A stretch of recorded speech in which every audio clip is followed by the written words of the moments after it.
jaallate.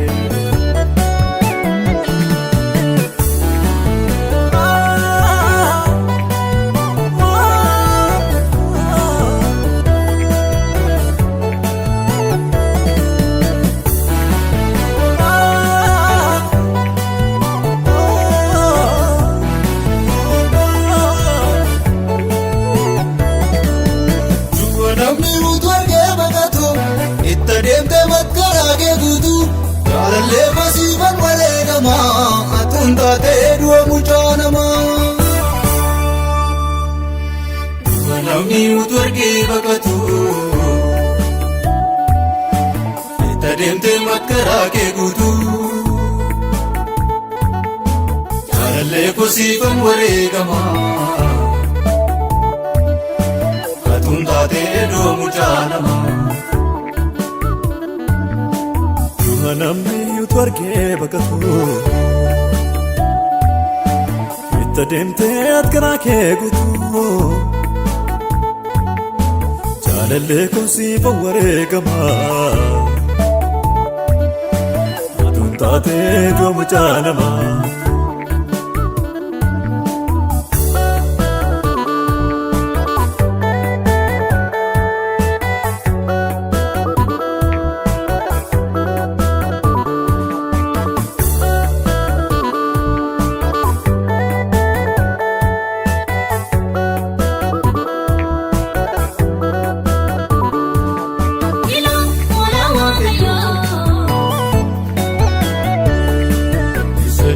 Dunya marabate ila pula wakiyo iso visa marranan jaallate. Ila pula wakiyo isa jubbo dunya marabate ila pula wakiyo visa marranan jaallate.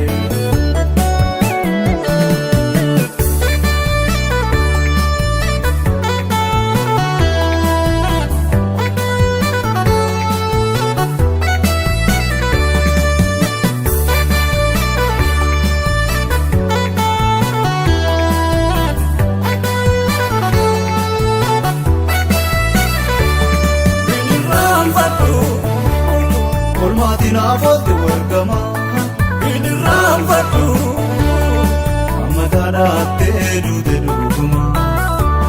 Binirraan fadhu addunyaan dukkanaastuu keetiin ifee. Binirraan fadhu duwareega kee lubbuu koosii fide. Binirraan fadhu olmaatiin afootti wargamaa binirraan fadhu. Taadhaattee duute dhugumaa. Binirraan fadhu addunyaan dukkanaastuu keetiin ifee. Binirraan fadhu duwareega kee lubbuu koosii fide. Ila pula wakiyo isa jubbo dunya marabate ila pula wakiyo visa marranan jaallate. ila pula wakiyo isa jubbo dunya marabate ila pula wakiyo isa visa marranan jaallate.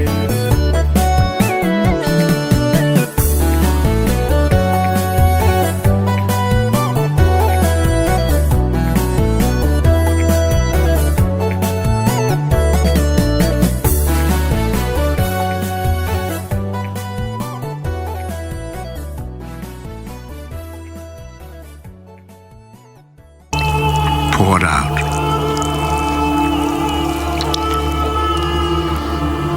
The one who saw this happen has spoken of it, so that you may also believe.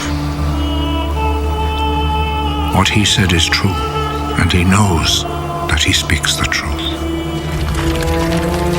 This was done to make the scripture come true.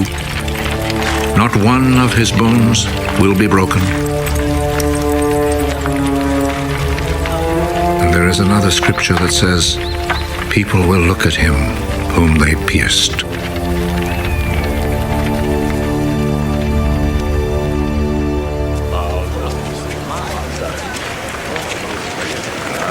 After this, Joseph, who was from the town of Arimathea, asked Pilate if he could take Jesus' body.